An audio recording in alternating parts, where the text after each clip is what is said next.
Can Asus's new 6K monitor dethrone Apple's ProDisplay XDR in the high-end monitor market? The new ProArt Display PA32QCV is a high-res monitor offering 6K resolution, matching the pixel density of Apple's ProDisplay XDR. Today's video is brought to you by Brain.fm, science-backed focus music that sounds great, by the way. You can check it out, linked up down below. I don't even have to tell you why this potentially matters. It matters because if you want to save some money off of Apple's really expensive top-end monitor, then here's a good way to do it. I think we're starting to see more and more of these monitors come out. I just covered another one recently that kind of had people turning their heads, being like, hey, maybe that's a good thing for me to check into. One thing I do have to point out is, and you're seeing it with your own eyes, it does not look very good.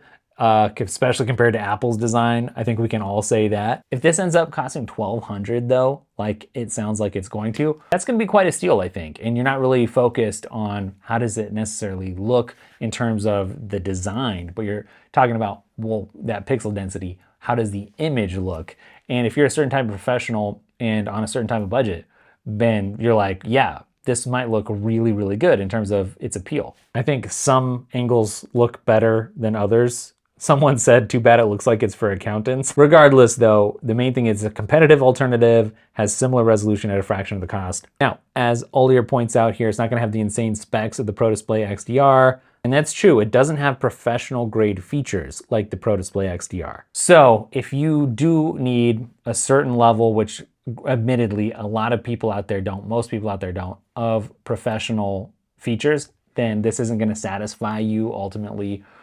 But I do think there's a big market segment that is after exactly this at a more affordable price point. And I think the other thing too is you're gonna see this monitor come out and then push other manufacturers to come out with alternatives as well, especially if they deem there's a bigger pie than they realize that they can get a slice of. You gotta keep in mind that Apple's display costs $5,000, or I should say up to $5,000. And so here for $1,200, that's significantly less. So my question for you is, does it interest you? Why or why not? Do you care about the looks? Do you just care about that pixel density? Are you gonna miss some of the higher end features of Apple's display? Let me know. I just wanna take a brief second and let you know about our sponsor today, Brain.fm. I love Brain.fm. I'm literally never without this app on my Mac, on my iPhone, wherever I go, because it just sounds so good. But it's not just about the sound. Brain.fm is science-based, science-backed, and it will help you actually concentrate better. So it actually works as fast as just 5 minutes.